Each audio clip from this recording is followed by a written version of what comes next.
Hello everyone, I am Priyanka Gaur. Welcome back to my channel learning with pace. तो आज हम लोग 5000 एमसीक्यू सीरीज़ की नेक्स्ट क्लास कर रहे हैं। तो अपना टॉपिक शुरू करते हैं। फर्स्ट क्वेश्चन है आज का, this is a picaresque novel modelled on Gil Blas the picaresque romance by the French writer Le Sage name the novel. Question का मतलब क्या है? क्वेश्चन का मतलब है एक फ्रेंच राइटर थे जिनका नाम था ले साज। इन्होंने एक पिकारेस्क रोमांस लिखी गिल ब्लास करके। फाइन। तो अब आपको ये बताना है कि इस पर बेस्ड कौन सा पिकारेस्क नॉवेल लिखा गया है इंग्लिश में। तो उस नॉवेल का आपको नाम बताना है। Options are Roderick Random by Tobias Smollett, Jonathan Wild by Henry Fielding, Sir Charles Grandison by Richardson, A Sentimental Journey by Lawrence Stern. Option number A is correct. Roderick Random by Tobias Smollett. Roderick Random ये एक picaresque novel था। किस पर based था? Gill BLAS पर। Gill BLAS picaresque romance था। ये किसने लिखा था? एक फ्रेंच राइटर ले साज ने। फाइन। टोबायस स्मॉलेट का ये वर्क रॉड्रिक रैंडम कब आया था? 1748 में। इस वर्क में इन्होंने कुछ एक अपने भी एक्सपीरियंस इसमें डाले हैं इन्होंने। फाइन। चलिए नेक्स्ट क्वेश्चन देखते हैं। Whom does Roderick Smollett's hero in the adventure of the Roderick Random marry after a series of adventures and misadventures? Question क्या कह रहा है कि टोबायस स्मॉलेट का जो ये वर्क है the adventure of Rodrick random, इसमें हीरो का नाम भी यही है रॉड्रिक रैंडम। तो ये किससे शादी करता है? इसकी शादी किससे होती है? आपको उस लेडी का नाम बताना है। Options are Emilia, Emily Gauntlet, Narcissa या फिर Miss Tabitha. Option number C is correct. यहाँ पर थोड़ी सी स्पेलिंग में मिस्टेक है। इनका करेक्ट नाम है नरसिसा। नरसिसा एंड रॉड्रिक रैंडम एक दूसरे से शादी करना चाहते थे, बट नरसिसा का जो ब्रदर था वो नहीं चाहता था कि नरसिसा रॉड्रिक से शादी करे। बट नोवेल को एंड कैसे किया जाता है कि रॉड्रिक की शादी हो जाती है नरसिसा से विदाउट हर ब्रदर्स कॉन्सेंट। मतलब ये अपने ब्रदर की बिना कॉन्सेंट के ही इससे शादी कर लेती है। नेक्स्ट क्वेश्चन देखिए, which is the longest novel of Tobias Smollett. Tobias Smollett ने 5 नॉवेल लिखे और 5 नॉवेल्स ही बहुत ज़्यादा इंपॉर्टेंट हैं। तो अब आपको ये बताना है कि इन नॉवेल्स में से सबसे लॉन्गेस्ट नॉवेल कौन सा था इनका। ऑप्शन देखिए, Humphry Clinker, Peregrine Pickle, Ferdinand Count Fathom, Sir Launcelot Greaves. तो इसमें जो करेक्ट आंसर है दैट इज पेरेग्रीन पिकल। ये वर्क इनका आया था 1751 में। हैम्फ्री क्लिंकर इनका कब आया था? 1771 में।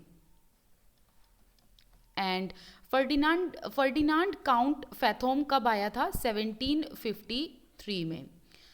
सर लॉन्सेलॉट ग्रीव्स कब लिखा गया था? 1762 में। और इनका मैंने एक और वर्क बताया था ना अभी, जब मैंने ये कहा था अभी कि 5 नॉवेल इन्होंने लिखे हैं, तो एक और वर्क कौन सा रह गया? वो है रॉड्रिक रैंडम। रॉड्रिक रैंडम इनका कब आया था? 1748 में। तो सबसे पहले जो इन्होंने वर्क लिखा था वो था रॉड्रिक रैंडम 1748 में। फिर इनका सेकंड वर्क आया था जो इनका लॉन्गेस्ट नॉवेल था, पेरेग्रीन पिकल। फिर इसके बाद इन्होंने नेक्स्ट नॉवेल लिखा फर्डिनेंड काउंट फैथोम 1753 में। फिर इन्होंने लिखा नेक्स्ट नॉवेल 1762 में सर लॉन्सेलॉट ग्रीव्स। और फिर इन्होंने सबसे लास्ट जो इनका नॉवेल था that was written in 1771 which was Humphry clinker.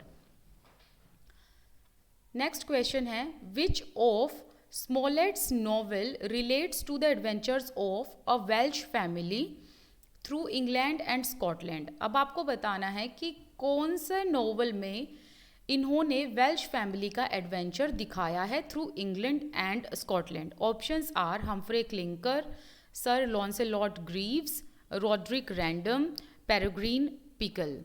Answer is option number 1 Humphry clinker.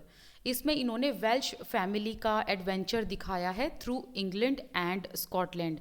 और वेल्श फैमिली के जो हेड होते हैं उनका नाम क्या है? Matthew Bramble. और ये किसके साथ जर्नी करते हैं? ये जर्नी करते हैं अपनी सिस्टर, अपने सर्वेंट, अपनी नीस एंड अपने नेफ्यू के साथ में। ठीक है, चलिए नेक्स्ट क्वेश्चन है, what is the family status of Tobias Smollett's, Humphry Clinker and Henry Fielding's Joseph Andrews? तो यहाँ पर दो नॉवल दिए हैं, एक तो हम्फ्रे क्लिंकर जो कि है टोबायस स्मोलेट का, और एक है जोसेफ एंड्रयूज जो लिखा था हेनरी फील्डिंग ने। तो अब आपको बताना है कि जो ये दोनों कैरेक्टर हैं, जो टाइटल है ना वर्क के, वही कैरेक्टर भी हैं, Humphrey Clinker and Joseph Andrews, इनका फैमिली स्टेटस क्या था? क्या ये लोग काफ़ी रिच फैमिली से बिलोंग करते थे, रिच सन इन लॉज थे, या फिर किसी रिच मैन के सन थे, या फिर सर्वेंट थे, या फिर नन ऑफ द अबव? ये दोनों सर्वेंट्स थे। ठीक है, ये दोनों सर्वेंट फैमिली से बिलोंग करते थे। नेक्स्ट क्वेश्चन है, who wrote a sentimental journey? A sentimental journey किसने लिखी? ऑप्शन देखिए, Tobias Smollett, Laurence Sterne, Henry Fielding, Jane Austin.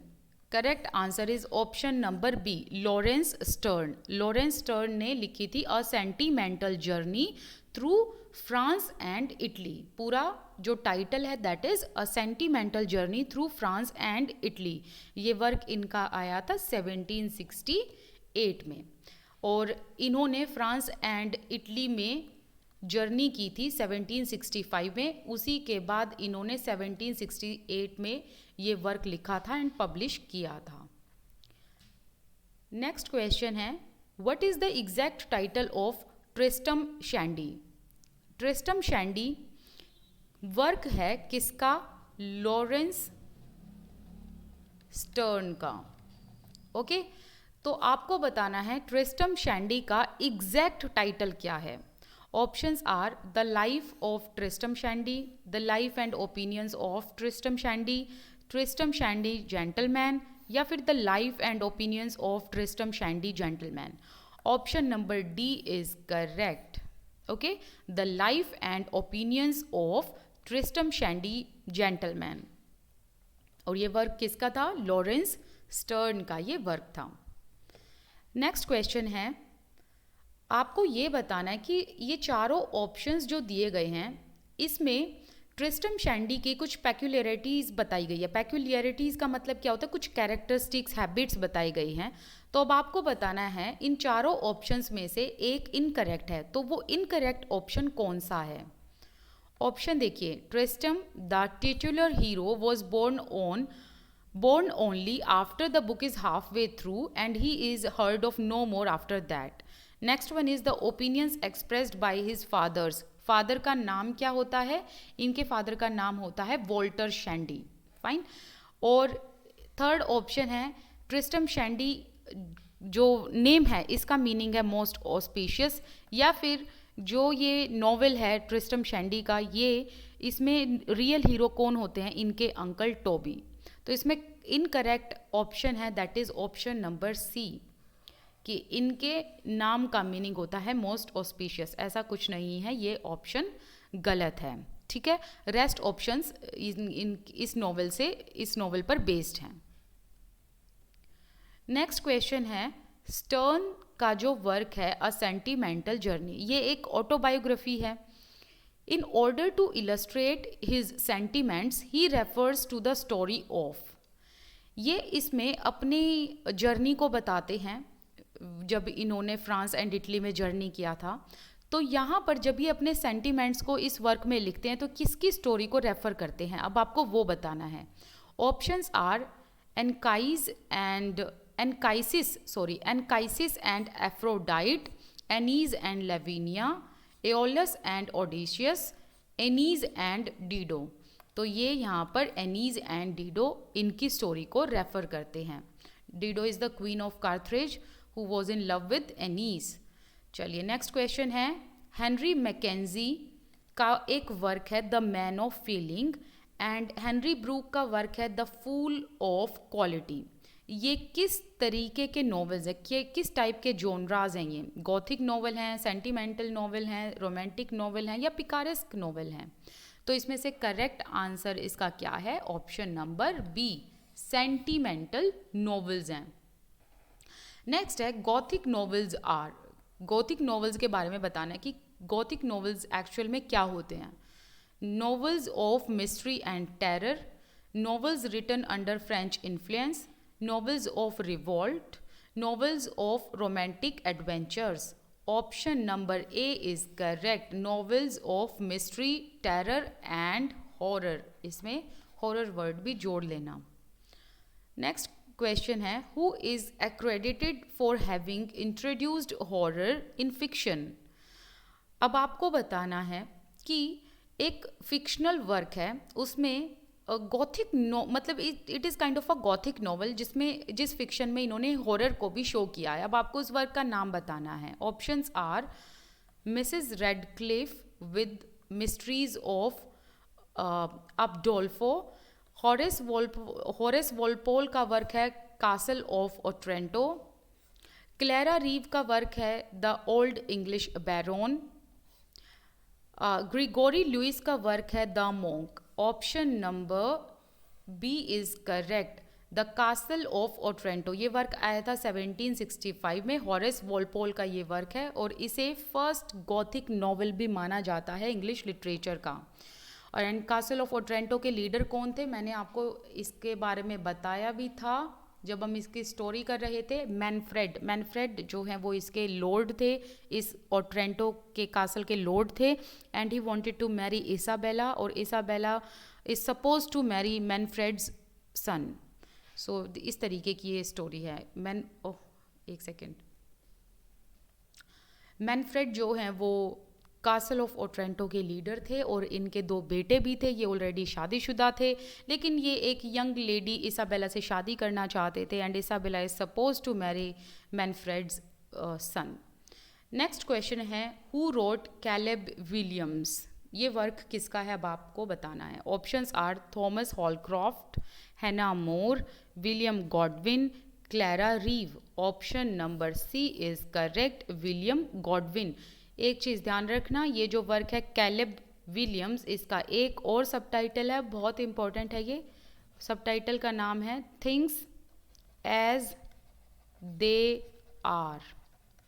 ठीक है, थिंग्स एज दे आर। ये वर्क किसका है? विलियम गॉर्डन का ये वर्क है, and things as they are का एक और नाम है, दैट इज कैलेब विलियम्स, और ये वर्क आया था 1749 में। आज के लिए इतना ही। नई जो आगे वीडियोस आती जाएंगी उसमें हम नए क्वेश्चंस को इनपुट करते जाएंगे। This side Priyanka Gaur, I wish you all the best, keep learning. Thank you so much for watching this video.